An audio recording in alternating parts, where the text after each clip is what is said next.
Hey guys, this is Woody, the Unexceptional Gamer, and I'm bringing you a dual com with Holiday Doc. So Holiday Doc is new to our competitive team, but not new to competition at all. You want to say hello?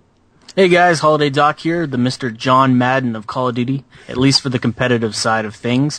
And you may have noticed me from the Team Fear commentaries on Machinima, and that's kind of how I've got my start into YouTube, it seems, and I just want to thank Woody for having me on.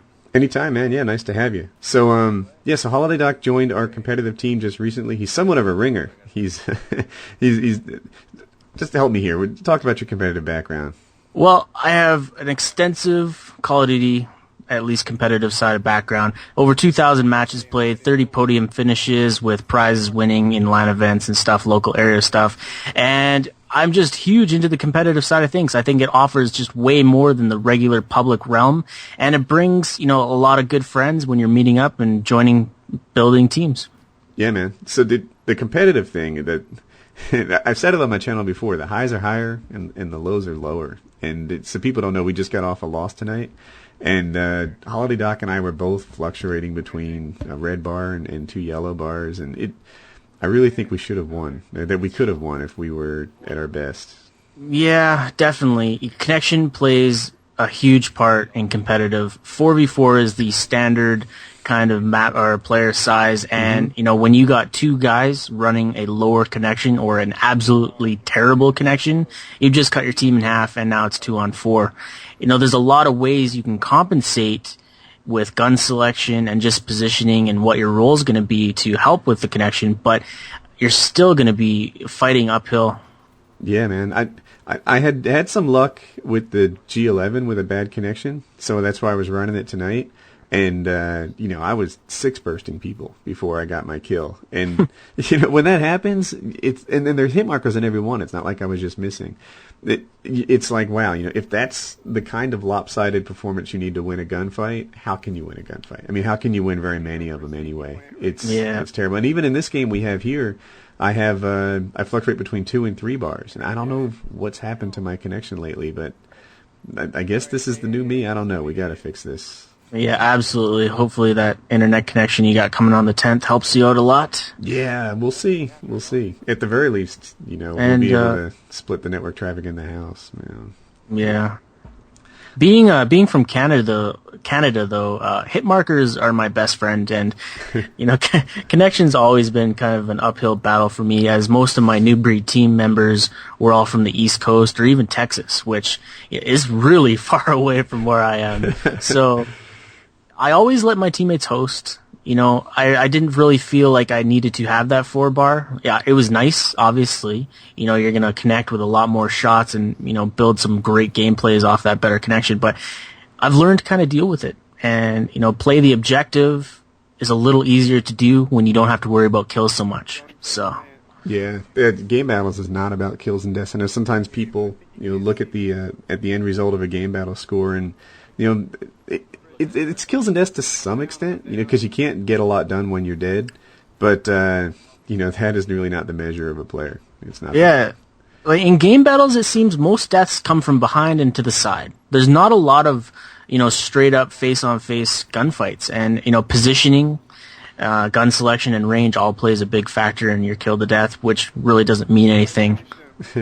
There I am on a 2-bar just pulled up in this connection. I just see that. Oh, man, I'm not making this up, I swear. It's so hard for me to do well lately because of that. But when we get it worked out, maybe things will turn around. So you just had a baby? Yeah, 2 weeks old, very proud father, second proud father now. My first is 6 years old. So what do you have, girl, boy? 2 girls now. 2 girls, yeah. Girls are good. So I remember when I had my first girl. I shouldn't share this, but I wanted a boy. Like that was my thing. I was like, I want this boy. I'm this bigger, and I wanted one. And when I wasn't even worried I'd have a girl. I was like, dude, God loves me. I'll be set. And then I had my girl, and it like.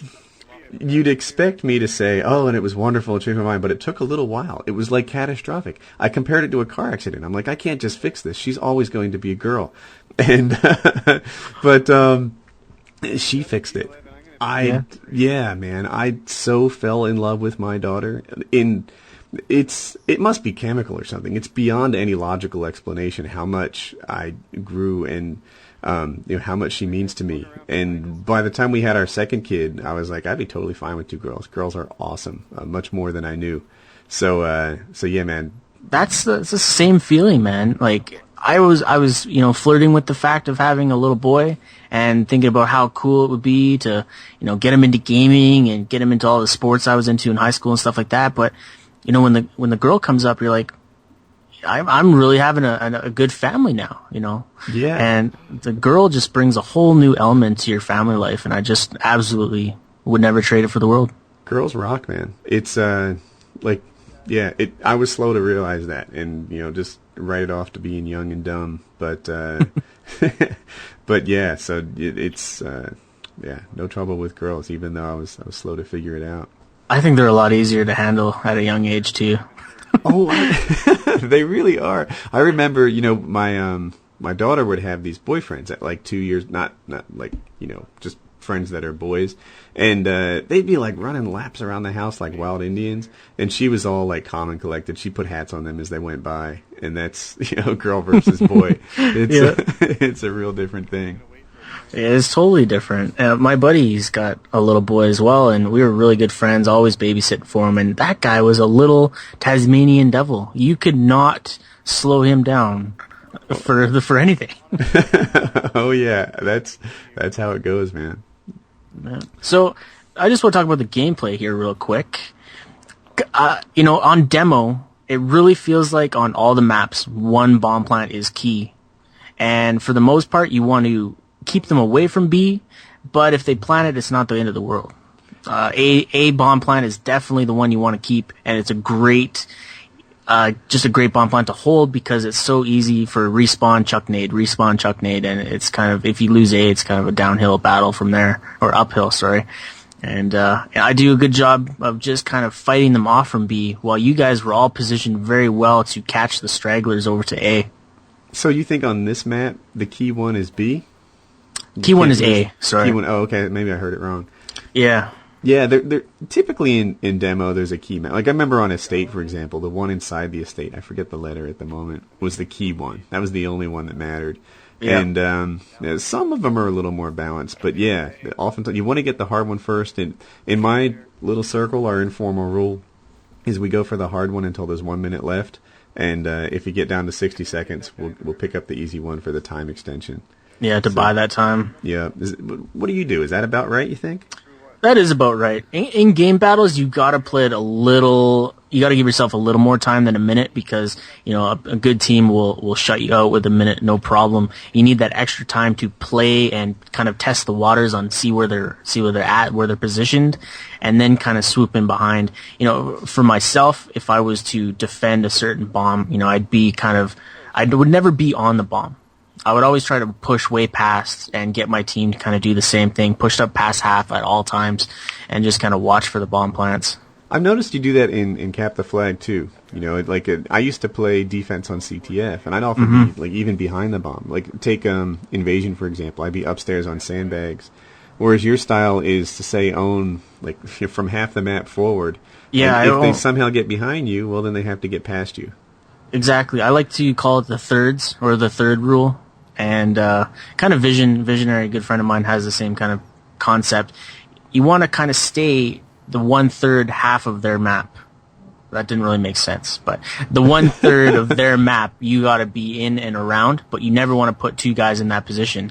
Forcing that spawn is so deadly in competitive side of things, and once you get that spawn swap, you're in a lot of trouble.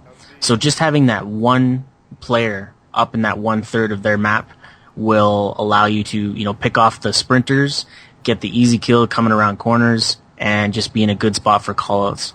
Yeah. The other thing that makes the 60 seconds maybe not enough in GB is the respawn. That's in pub matches, you have tack inserts and you have no respawn delay. And that means you can get another try really quickly, although we never really ran tack inserts. In a competitive game, there's that respawn delay. So when you die, it can be 20 seconds before you're back on the bomb. Yeah. Or longer. So, So yeah, man, there we have it. So I managed to squeak out positive. I think I got 2 plants and a diffuse. I didn't embarrass myself. It's not all about KD. No, not at all. Even though I do pull out a 38 and 20, but no plants and diffuses though. That's true. That's true. No, we all saw you play. That's objective stuff right there. So thanks for having me, or thanks for coming on, man. Yeah, thanks a lot. See you later.